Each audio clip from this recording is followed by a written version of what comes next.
வணக்கம். நீங்கள் இணைந்து கொள்வது இலங்கையின் முதற்தர செய்தி வழங்குனர் நியூஸ் ஃபர்ஸ்டின் பிரதான செய்திகளோடு உங்களோடு இணைந்து கொள்வோர் சந்திரிகா ஆறுமுகம், ஜெஃப்ரி ஜெபதார்ஷன். இன்றைய விரிவான செய்திகளுக்கு செல்லும் முன்னர் தலைப்புச் செய்திகள். போலீசாரின் துப்பாக்கி பிரயோகத்தில் சந்தேக நபர் பலி. நீர்ப்பாசன திணைக்கள அதிகாரி மீது தாக்குதல் மேற்கொண்ட கருவல கஸ்வேவ பிரதேச சபை தலைவர் விளக்கமறியலில். உரிய அளவு உரம் கிடைக்கவில்லை என தம்புள்ளை மற்றும் காந்தலாய் விவசாயிகள் குற்றச்சாட்டு. பிரதமர் நீதியரசர் அட்லி மன்சூர் எகிப்தின் இடைக்கால ஜனாதிபதியாக பதவியேற்பு. இனி விரிவான செய்திகள். நெற்சிகைக்கு தேவையான அளவு உரம் கிடைக்கவில்லை என கந்தளாய் மற்றும் தம்புள்ள விவசாயிகள் குற்றம் சுமத்துகின்றனர். ஏற்கனவே 45 நாட்கள் கடந்துள்ள நிலையில் உத்தேச அறுவடை இலக்கை அடைய முடியாதுள்ளதாக அவர்கள் கூறுகின்றனர். கந்தலாய் அக்போபுர கமநல சேவைகள் நிலையத்திற்கு முன்னால் ஒன்றும் விவசாயிகள் உரத்தை பெற்றுக் கொள்ளும் நோக்கில் வரிசையில் நின்றனர்.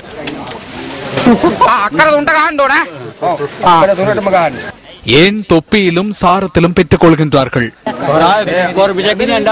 ஒரு மூடை உரத்தை எடுத்து செல்லவே வந்தோம். சற்று கிடைத்தாலும் எடுத்து செல்வேன். என்ன செய்ய?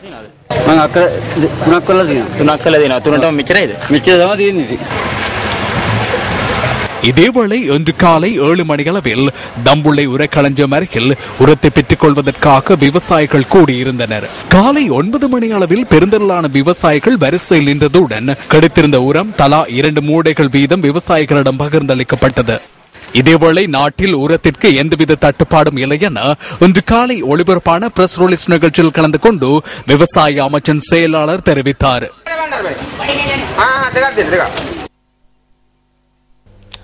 உதவி நீர்ப்பாசன கள உத்தியோகத்தர் மீது தாக்குதல் நடத்தப்பட்டமை தொடர்பில் கைது செய்யப்பட்ட கருவல கஸ்வேவ பிரதேச சபையின் தலைவர் எதிர்வரும் 9ஆம் தேதி வரை விளக்கமறியலில் வைக்கப்பட்டுள்ளார். சந்தேக நபரான பிரதேச சபை தலைவர் இன்று புத்தளம் நீதவான் நீதிமன்றத்தில் ஆஜர்படுத்தப்பட்ட போது இதற்கான உத்தரவு பிறப்பிக்கப்பட்டது. தப்போவ நீர்த்தக்கம் அருகில் நேற்றிரவு 7 மணி அளவில் இந்த தாக்குதலை நடத்தியதாக கருவல கஸ்வேவ பிரதேச சபையின் தலைவர் நீல் வீரசிங்கவிற்கு எதிராக குற்றம் சுமத்தப்பட்டுள்ளது. நீர்த்தக்கத்தில் இருந்து நீரை விநியோகிப்பது தொடர்பில் ஏற்பட்ட பிரச்சினையே தாக்குதலுக்கு காரணமாகும். நீர்ப்பாசன திணைக்களத்தின் உதவி கள உத்தியோகத்தரான சுபம் திசாநாயக்கவே தாக்குதலுக்கு இலக்காகியுள்ளார்.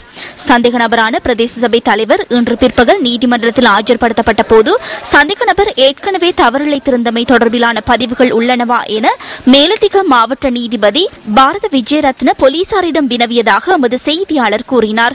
இதன்போது சந்தேக நபர் முன்னரும் குற்றச்சாட்டுக்கு இலக்காகி இருந்ததாக போலீசார் நீதிமன்றத்தில் அறிவித்துள்ளனர். இதனை கருத்தில் கொண்ட மேலதிக மாவட்ட நீதிபதி சந்தேக நபரை எதிர்வரும் 9ஆம் தேதி வரை விளக்கமறியலில் வைக்குமாறு உத்தரவிட்டார். இதேவேளை தாக்குதலுக்கு இலக்கானதாக கூறப்படும் உதவி கள உத்தியோகத்தர் சுபன் திசாநாயக்க தற்போது புத்தளம் ஆதார வைத்தியசாலையில் சிகிச்சை பெற்று வருகின்றார். மக்களின் பிரச்சினைகளை தீர்ப்பதற்காக மக்கள் ஆணையை பெற்றுக்கொண்ட அரசியல்வாதிகள் தமது அதிகாரங்களை தவறாக பயன்படுத்துகின்ற பல சந்தர்ப்பங்களை நியூஸ் ஃபர்ஸ்ட் கடந்த வருடமும் இந்த வருடமும் சுட்டிக்காட்டியது. போலீசாரின் கடமைகளுக்கு இடையூறு விளைவித்த மாவநிலை பிரதேச சபை தலைவர் விளக்கமறியலில். விடுமுறை விடுதியொன்றில் வெளிநாட்டவர் ஒருவரை கொலை செய்து பிரித்தானிய பெண் ஒருவரை காயப்படுத்திய தங்கலை பிரதேச சபை தலைவர் கைது. ஆட்கொலை தொடர்பில் வெலிகேபுல ஆளும் கட்சி உறுப்பினர் ஒருவர் கைது.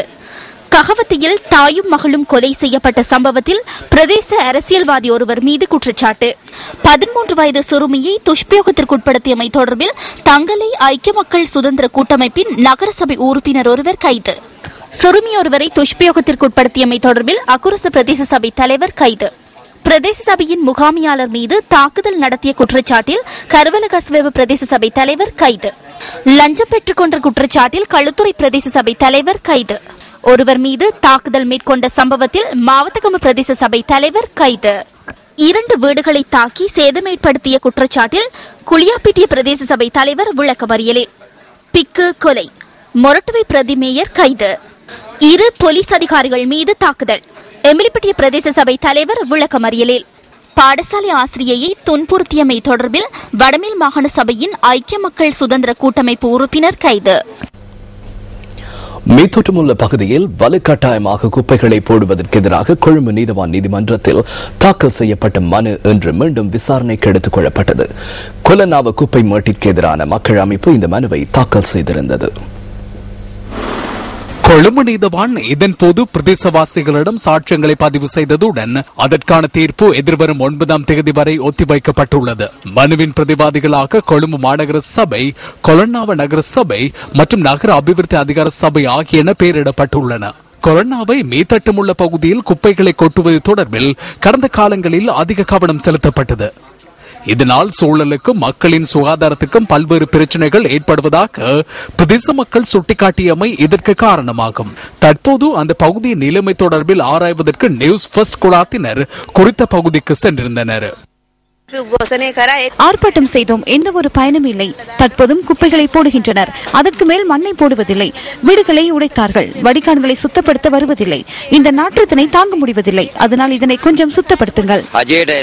அரசாங்கத்தை பொறுத்தவரை கொழும்பு மாநகர சபைக்கு இதன் பொறுப்பு உள்ளது, கொலன்னாவை நகர சபைக்கு உள்ளது மற்றும் ஒரு நிறுவனத்திற்கு உள்ளது, வெள்ளம் பிட்டிய போலீஸ் நிலையத்திற்கு உள்ளது என்கிறார்கள்.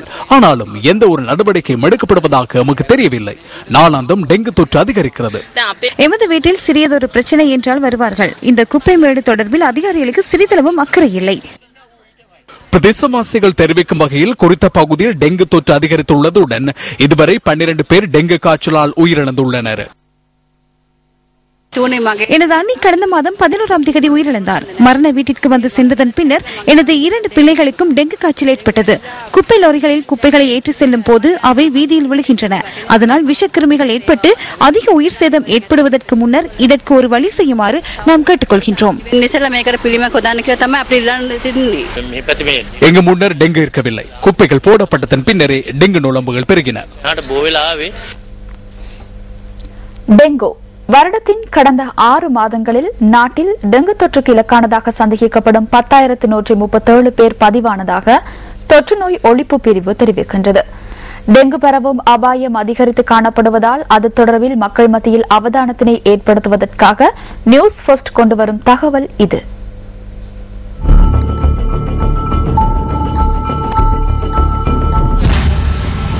டெங்கு வைரஸ் 4 கட்டங்களாக பரவுகின்ற போதிலும் ஈட்ஸ் ஈஜிப்டி மற்றும் ஈட்ஸ் எல்போப்டிகஸ் ஆகிய நுளம்பு வகைகளை இதற்கு காரணமாக அமைகின்றன.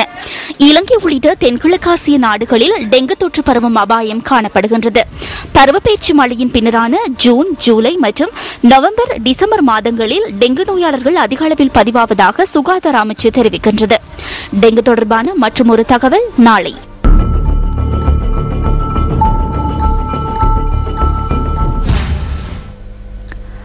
கொழும்பு பண்டாரநாயக்க ஞாபகார்த்த சர்வதேச மாநாட்டு மண்டபத்துக்கு அருகில் இடம்பெற்ற துப்பாக்கி பிரயோகத்தில் உயிரிழந்த சந்தேக நபரின் பூத உடல் உறவினர்களிடம் ஒப்படைக்கப்பட்டுள்ளது. மாளிகாவத்தையைச் சேர்ந்த ஒருவரே போலீஸ் விசேட அதிரடி படையினரின் துப்பாக்கிச் சூட்டுக்கு இலக்காகி உயிரிழந்துள்ளார். கொழும்பு பண்டாரநாயக்க ஞாபகார்த்த சர்வதேச மாநாட்டு மண்டபத்துக்கு அருகில் இந்த துப்பாக்கி பிரயோகம் மேற்கொள்ளப்பட்டிருந்தது. கைது செய்யப்பட்டு ஜீப்பில் ஏற்று சென்ற போது ஜீப்பை செலுத்திய உத்தியோகத்தரின் கழுத்தை நெரிப்பதற்கு சந்தேக நபர் முயற்சித்திருந்ததாக போலீஸ் ஊடக பேச்சாளர் போலீஸ் அத்தியட்சகர் புத்திக சிறிவர்தன தெரிவித்துள்ளார். இதன்போது ஜீப்பின் பின்புறத்தில் இருந்து விசேட அதிரடிப்படை உறுப்பினர் சந்தேக நபர் மீது துப்பாக்கி பிரயோகம் மேற்கொண்டதாக போலீஸ் ஊடக பேச்சாளர் கூறியுள்ளார். சந்தேக நபரிடமிருந்து துப்பாக்கி ஒன்றையும் போலீஸ் விசேட அதிரடிப்படையினர் கைப்பற்றியதாக போலீசார் தெரிவித்துள்ளனர். மற்றொரு துப்பாக்கியை கண்டுபிடிப்பதற்காக சந்தேக நபரை அழைத்து சென்ற போதே இது துப்பாக்கி பிரயோகம் இடம்பெற்றதாக போலீஸ் ஊடக பேச்சாளர் குறிப்பிட்டுள்ளார்.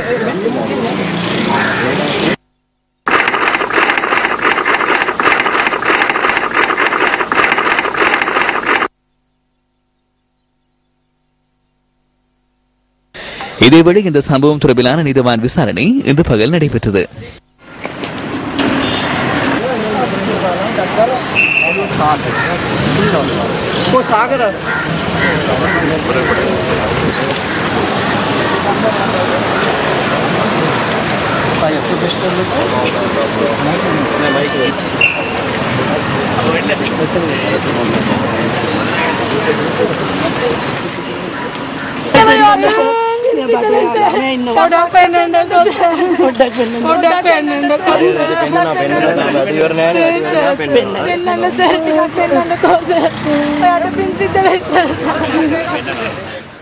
பின்னர் ஜனாசா கொழும்பு சட்ட வைத்திய அதிகாரி அலுவலகத்திற்கு எடுத்து செல்லப்பட்டது.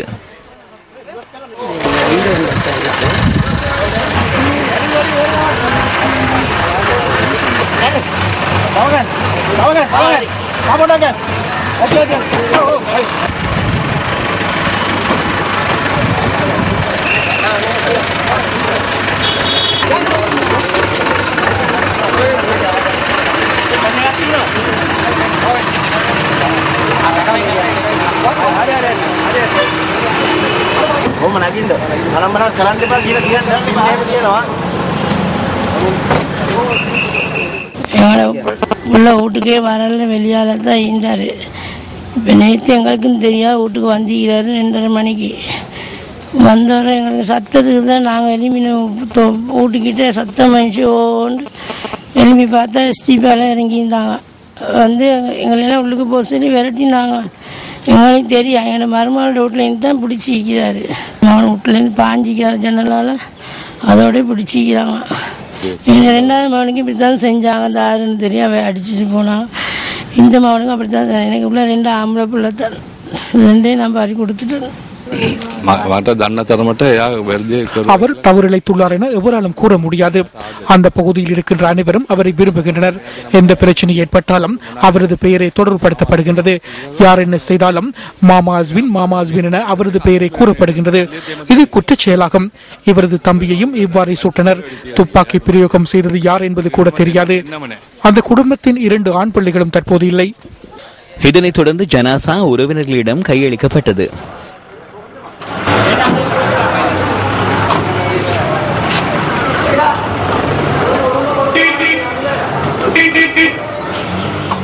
மாளிகாவத்த பிலால் பள்ளிவாசலுக்கு அருகில் உள்ள வீடொன்றில் வசித்து வரும் தமது மனைவியை சந்திப்பதற்காக காதர் மொஹிதீன் முகமது அஸ்மி இன்று அதிகாலை சென்றுள்ளார். இதன்போது அவர் போலீஸ் விசேட அதிரடி படையினரால் கைது செய்யப்பட்டிருந்தார். இது அநியாயமான வேலை.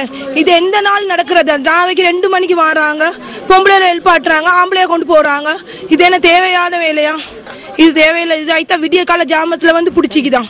இது தேவையில்லாத வேலை தானே. பிடிச்சா பரவாயில்ல, கொண்டு போயிட்டு என்ன சரி வழக்கு போட்டு ஒரு 3 வருஷம் 10 வருஷம் ரிமாண்ட் பண்ணி கெஞ்சு தானே. இது உசுறு போடுற வேலை தானே. அது உசுருக்கு வகை சொல்லி தீருவாங்களா? இது எங்களுக்கு எப்படி எந்த நியாயமான வேலை? இது எங்களுக்கு வகை சொல்லியே தீரணும்.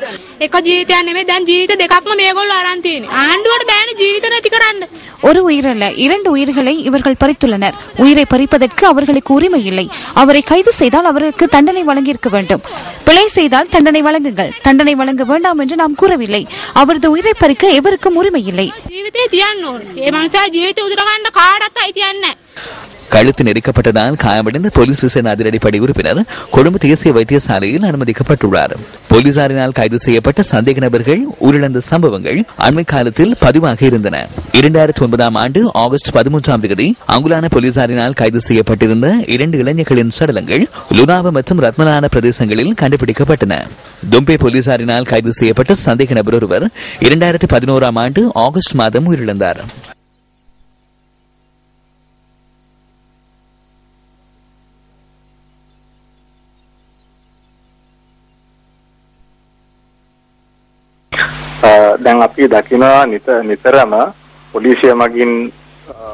போலீசாரால் சந்தேக நபர்கள் கொல்லப்படுவதை நாம் தொடர்ந்தும் அவதானித்து வருகின்றோம். போலீசார் அல்லது ராணுவத்தினரின் தாக்குதலுக்கு அல்லது கொலைக்கு உள்ளாகின்ற சம்பவங்களை நாம் தொடர்ந்தும் கண்ணுறுகின்றோம்.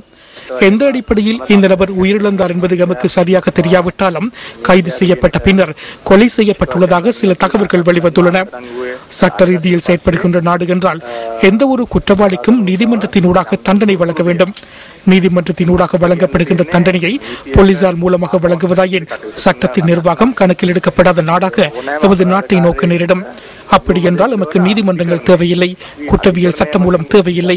அவ்வாறென்றால் குற்றவாளியை போலீசார் கைது செய்து தாக்குதல் நடத்த முடியும் அல்லது கொலை செய்ய முடியும்.